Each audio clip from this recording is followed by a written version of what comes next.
What up, fam? Manly Brandon back out here in the dojo. We got some catching up stuff to do. Alright, I reviewed all the guitars that I got. Those videos didn't get very much traction, but I thought it was pretty cool to get them out there. I did get like some thank yous from the companies and everything like that.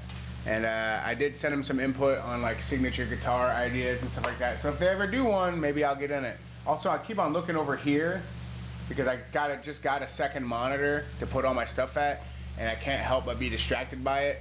So I'm not always looking at the camera. So, but yeah. So we're in the cut right now, doing the cut, and it's going pretty good. I just did a workout today. It was a kind of a random mishmash.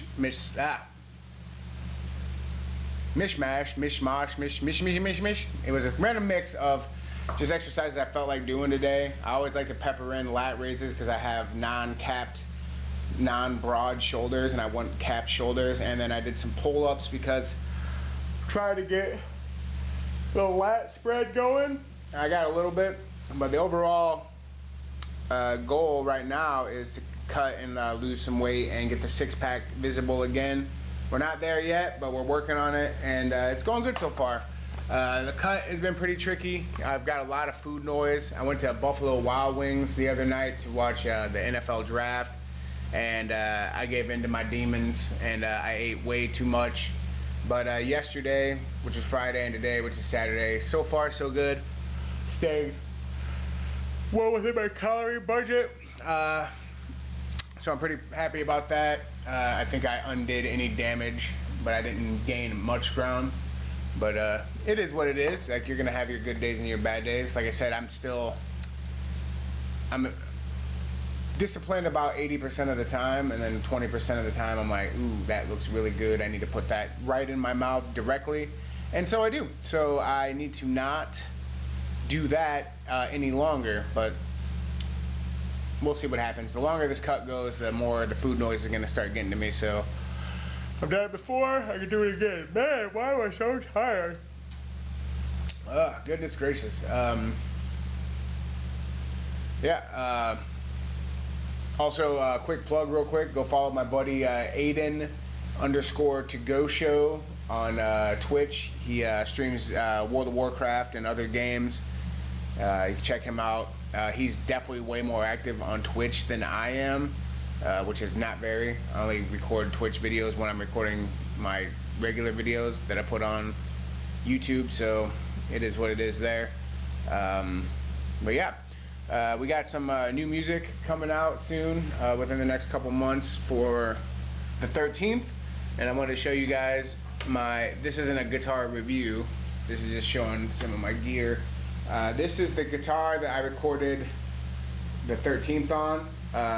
This is my Washburn. This is a very comfortable guitar. Feels nice. It perfectly fits. It's a very cool red-orange color. The colors, like I have theming colors for my bands, and the colors for the 13th are orange and black. So I bought this for myself going in. And yeah, I'll be shooting some music videos and stuff. The only thing is the singer that I'm collaborating with lives all the way in Florida, and so he will not be able to join me for the music video part.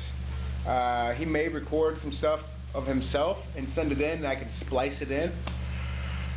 Really, we'll see what he says about that when it comes time. But yeah, this is a Washburn guitar. This is it's got Grover tuning pegs, and this is a solid guitar. It's very nice sounding, and I really like it. Comfortable to play, light, but not too light. Definitely a quality material here, and this is a very nice guitar, and I really do enjoy it a lot.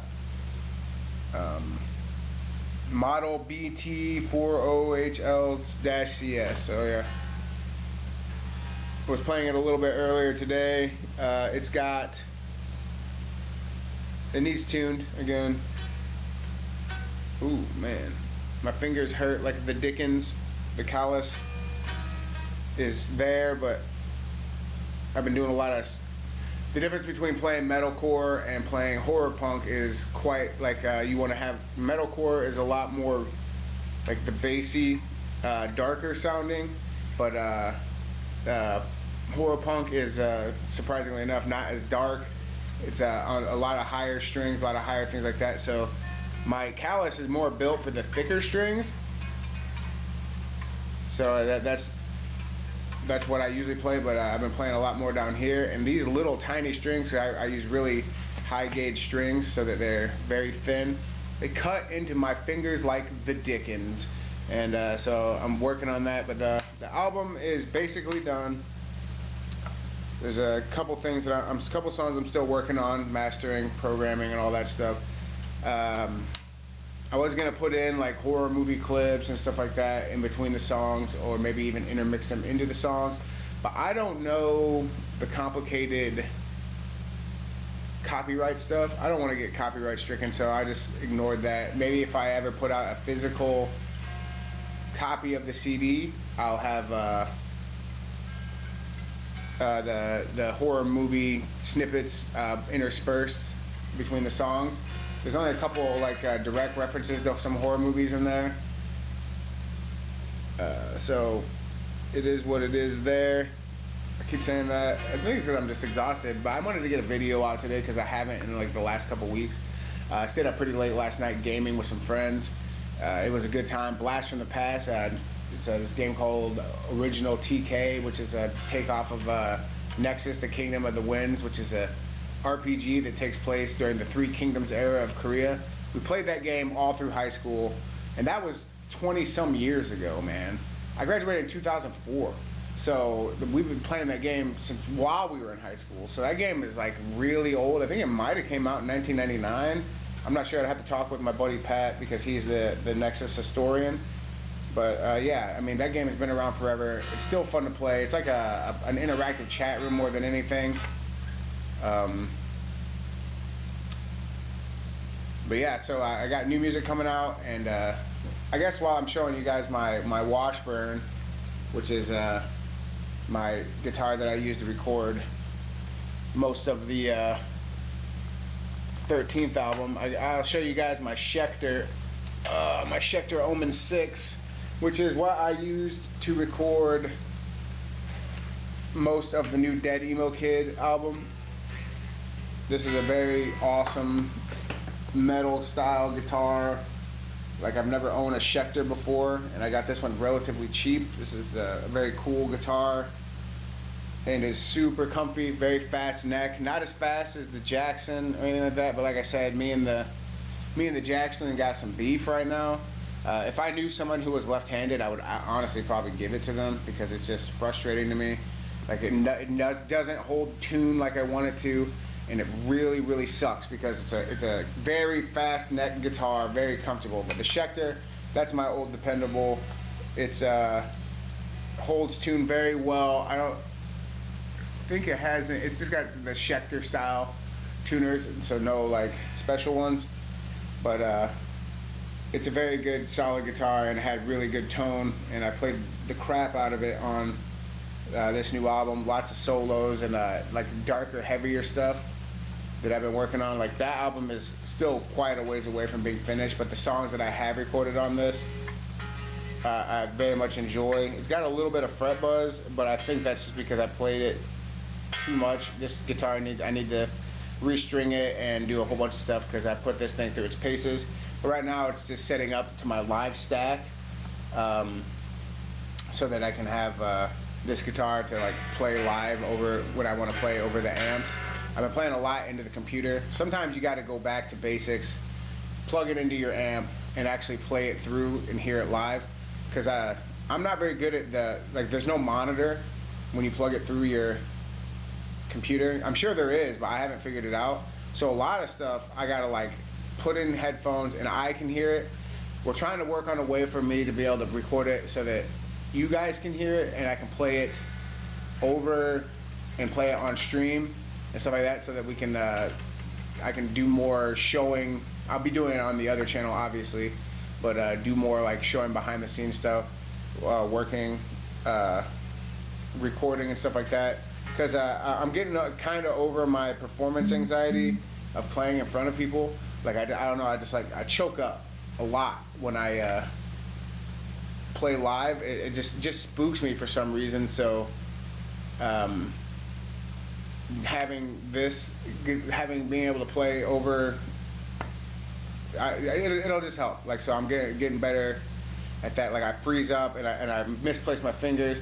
When it's just me and I'm staring at the computer, it's like I focus, I lock in. It's like a video game, you know. I'm just locking in. I'm basically guitar heroing to the tablature that I've written, and it usually works out pretty good. And I have my timing set up so that the effects kick on when they need to kick on. I play in sections. I can break it up. If I'm playing and I mess up, I can stop, rewind. But like if you're playing it live, you get the one shot at it. And I'm still not a very confident player in terms of playing it live. Like if you guys actually saw me recording stuff, you'd be like, this guy is trash, because I go for like, and then, oh, fucked up, back it up. And oh, missed time to start, oh, back up. You know, like, and I keep starting over and over and over and over again until I finally get it. But which is incredible to me that I'm able to bang out this album. Like, but basically I'm recording all the time. So like as soon as I'm finished, I record. I send my stuff to my collaborators, and a lot of the times, all I have is the drums and me humming the guitar parts for them to go off of. So they're saints. They're really saints for being able to fill their, you know, to do their vocals and send them back to me. And then I process them, line them up with everything. I stretch, slow down. There's a whole bunch of stuff that goes on the back end. So like, even though I play the guitar as my like main instrument, I say that actually my real main instrument is probably the computer.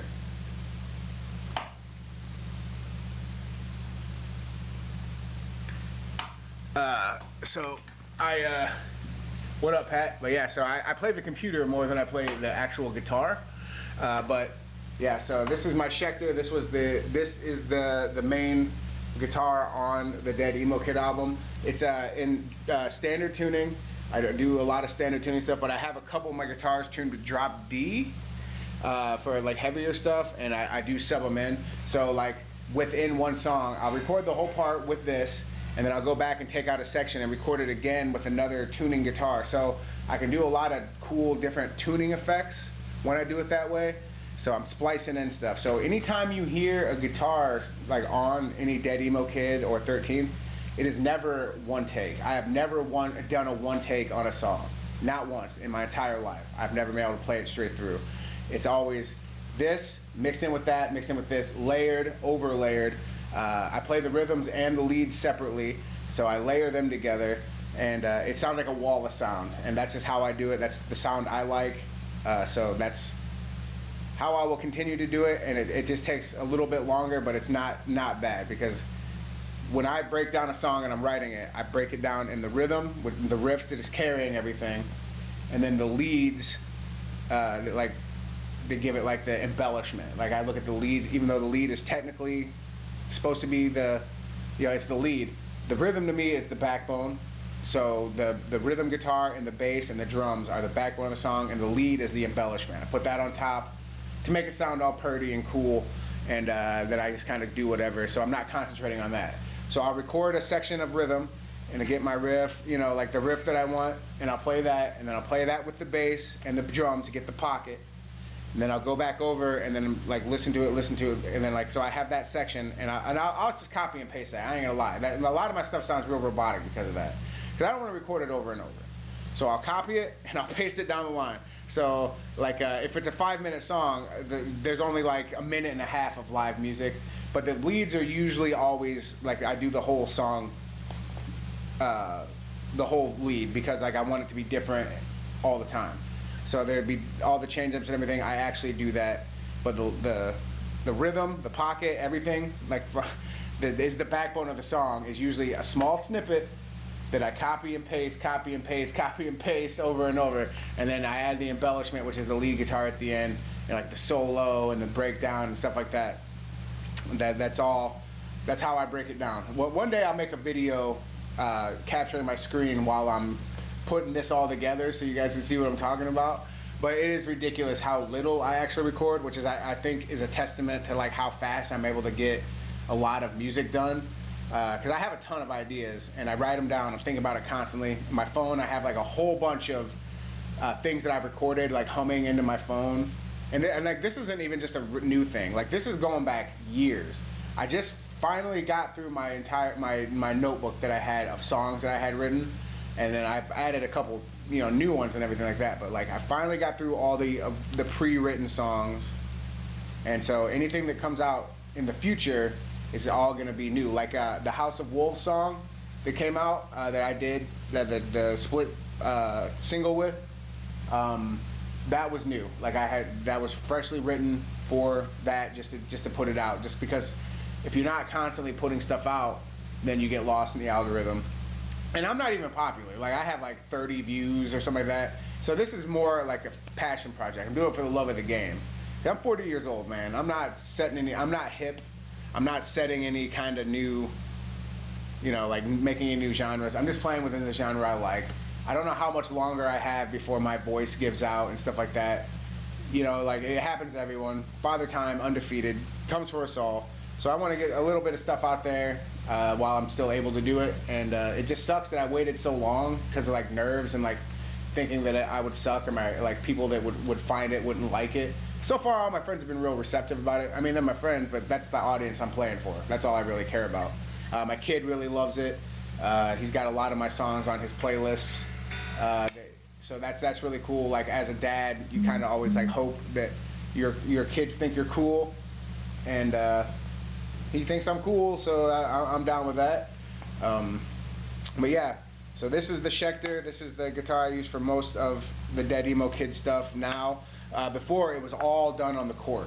So if I wanted the different tunings or anything like that, I had to tune the Court.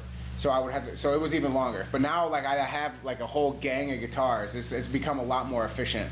And I have the acoustic electric now too, so I can put like acoustic sections on the songs and stuff like that. And then also like I can play all the songs on the acoustic.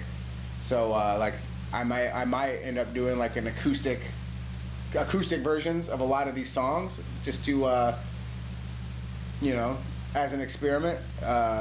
Just put them out and just go out there. Like I said, my singing voice is terrible.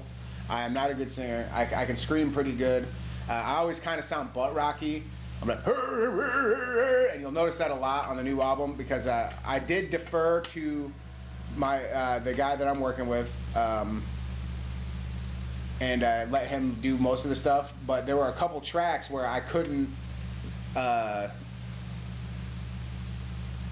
get him to sound how I wanted him to sound for the song, so I did it myself, and I'm not nearly as good, but that's the point, so there are some songs on there that I'm like really, really love, like the way they sound, even if it's just me, and there are a couple songs on there that like I wish I could have done better, but there's still time. I might refine them. I guess you guys will see when the final album comes out what I came up with, but I can't wait for you guys to hear the new shit, because some of the songs on there are banger tracks, like for sure. Like this one of the first songs that I wrote is called Godspeed, and like it is a fucking certified hood classic. Like my son loves it a lot. Like he says, one of my favorite songs I've ever recorded. So that's really cool. And then another one that didn't make the album, but because it didn't fit thematically with it, is called Pulling My Strings, but it's gonna go on the cuts, which is just gonna be an EP of some of the songs that didn't quite make it. That it's gonna be on the EP called Lethal, and it'll be coming out that Christmas. There's songs that I already know aren't gonna fit, but I've recorded them, and I've actually cut songs from that too. So there's some songs that I'm not releasing that are recorded. And I may, like when it's all time to hang it up, go back and just do like, these are all the songs that I cut, and just decided, you know what, here's all the stuff that I didn't think was good enough to make the album, and just like that'll be the last thing that I put out, like the collection of all the B-sides and rarities and all that stuff. So look forward to that in a few years, whenever I decide to hang it up. Like this is going to be album number 4. Well, 5 if you count the Cthulhu project that I did, and then I have the Unrecognizable Remains EP, and then I had the whole remix album. So that's a double album, but that only counts as one album. So, because I mean, I didn't write the songs twice lyrically. I wrote the songs twice musically, and I collaborated with a lot of people who helped me out too. Like some of those things, they're Dead Emo Kid tracks, but like I sent them to other people and they did their version of it. So that's how that turned out. So I didn't have to do as much work on that as you would think, considering it's like 34 songs long.